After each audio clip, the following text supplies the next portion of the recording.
Hey there, music team leaders. One of the things that was the biggest change going from paper to digital was how do I make notes on my music? And so I want to cover that here. Again, there's a few things that are just a little bit strange with Planning Center and with Music Stand and with the external monitor. And so I want to go through some of those things so that you can do this with ease and know that it's going to work. So the first is, and we're going to click on Mighty to save again, because why not? We're already here. Now, when you look at this, sometimes there's some changes. Maybe you want to cross out a bridge. Maybe you want to change a chord. It's really very simple. You're going to do a single tap in the middle of the screen, which is going to take you into the semi-editing mode.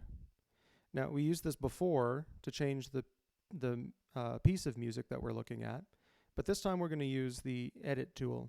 And so we're going to go all the way over to the right-hand side of the screen at the very top and click the button that looks kind of like a marker.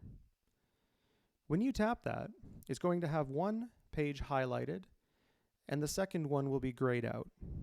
If the iPad is in portrait mode, you're only going to have one page and don't have to worry about this. But no matter how it looks, you're only editing one page at a time. So right now, we have the first page of Mighty to Save, and that one is editable at the moment. If we click on the near the top right-hand side of the screen, you'll see the button that says Next. That's what takes us to the next page, so that it can be editable. And we can just keep on editing until we click Done. Sometimes it's a little confusing because you'll see, oh, well, the very next one's Scripture. Am I editing the Scripture page?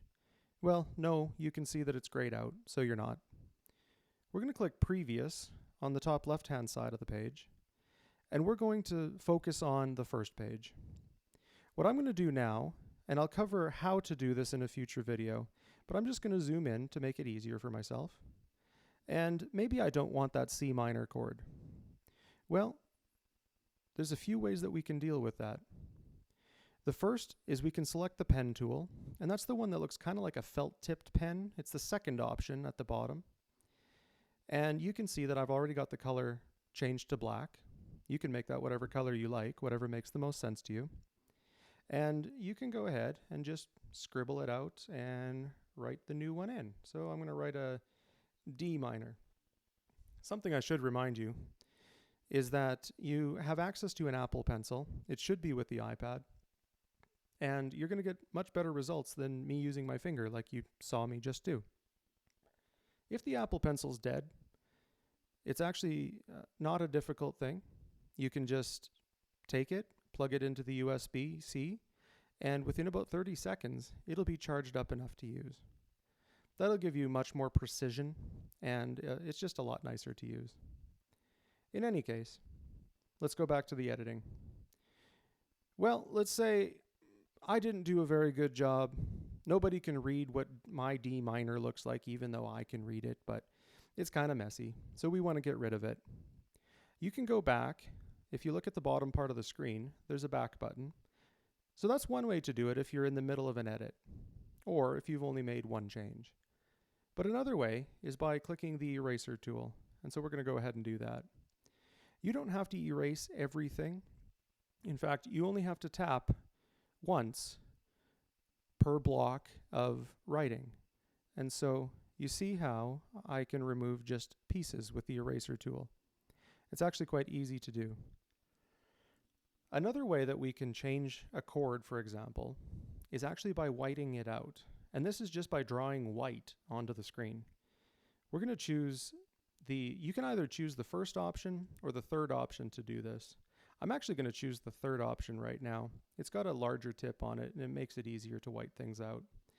You can see, though, that right now it's changed to black, and so I'm going to click on the color wheel. I'm going to click on white, and then just tap somewhere else in the screen.